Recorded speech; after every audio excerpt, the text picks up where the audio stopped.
Hi, and welcome to the Shaman episode of Vanilla Flavors, where we take a quick look at each Vanilla WoW class.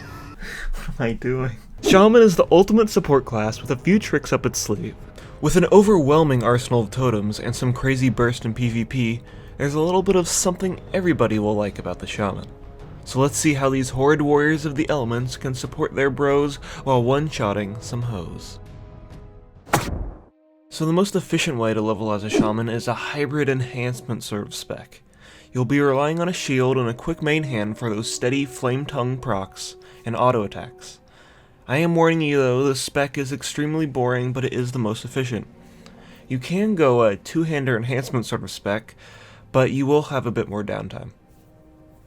Shaman also gets Ghost Wolf, which is nice for traveling in the Barrens, and you also get Astral Recall, which is very useful for speeding up travel time while exploring Azeroth.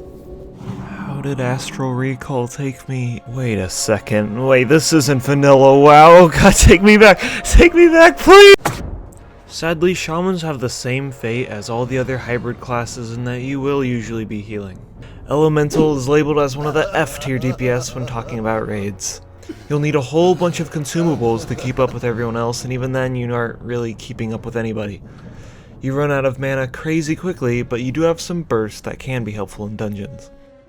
Enhancement Shamans are another sad tale in PvE. The only reason why you would bring one would be if they had a specific axe to buff casters in their raid. Thankfully their DPS is good enough though to bring along in 5-mans. Resto Shamans are quite good at healing though, especially raid healing. Your time as a Resto Shaman will usually be spent casting Chain Heal, and some more Chain Heal, and maybe some lesser healing waves here and there. So as a Resto Shaman, you have a unique opportunity to have a couple of different types of specs. This first spec here is best for general use, but you can also play a spec that caters towards the melee with your totems. The only problem is that this spec will pull a bit more threat. Oh man, does the Shaman class shine in PvP. Elemental is known for one thing, and one thing only, and it's the burst, swag, burst, swag. The spec is well known for this, and it's a force to be reckoned with in PvP. The spec can also do some pretty decent self-healing while in combat as well. With enhancement, you can strike fear into the heart of the Alliance with your nasty Wind Fury procs. The only problem with enhancement is that you kind of solely rely on your Wind Fury and critical strike procs. So the spec is really RNG based, but when you do get those crits, it's oh my god. So when playing a Resto Shaman, don't be expecting to be one-shotting people like your other Shaman brothers. You're going to be playing that typical healer role, playing in the back, playing pretty defensively. And totems are a large part of your gameplay. In fact, any Shaman spec in PvP or PvE is going to be about totems, so let's talk about that for a second. So as a Shaman, you have a million different types of totems. Some examples include, you have Earthbind totem, you have Stone Searing Magma totem, you have Wind Healing Stream totem, you have Mana Spec, you have Poison Air totem, you have Tremor totem, you have Wind Fury, you have Strength of the Earth, Air totem, you have Frost Resistance, you have Fire Resistance totem. You have totems from reducing melee damage to slowing enemies' speed to making classic servers release faster. Wait, no, that's not a totem. No, I wish.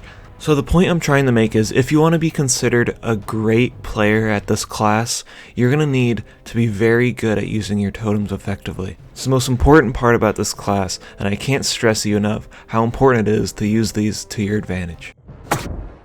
So for professions, I'd pick up blacksmithing and mining if you want to make some of the best two-handers for enhancement. I'd go with dragon scale leatherworking and skinning for if you want to make some decent pre-raid best in slot.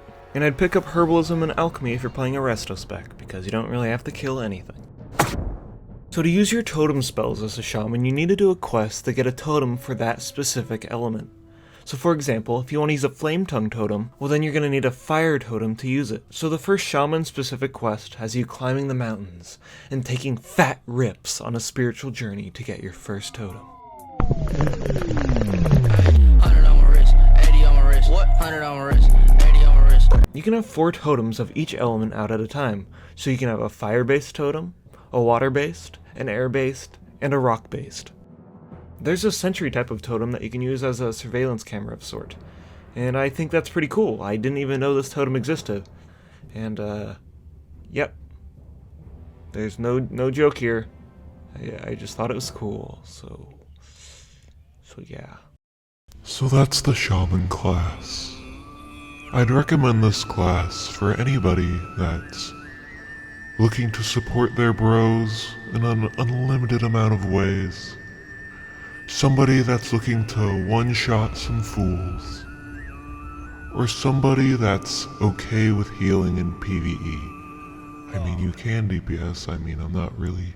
I can't tell you what to do, but that's just what I'd recommend. Hey guys, I want to say thank you so much for all the support that you've given me for my last couple of uploads. It means a lot to me, and I hope I can deliver content to you that you like just as much. So, subscribe if you want to see content similar to this. What sort of class do you want to see me review in the future? And you can also follow my Twitter, where I post reminders for my videos, behind the scenes stuff, and some crappy vanilla WoW memes. So yeah, thank you so much for watching. Yeah, I'm shooting babies, cause they ain't got no voice. I'm a pro. I call this pro choice. First.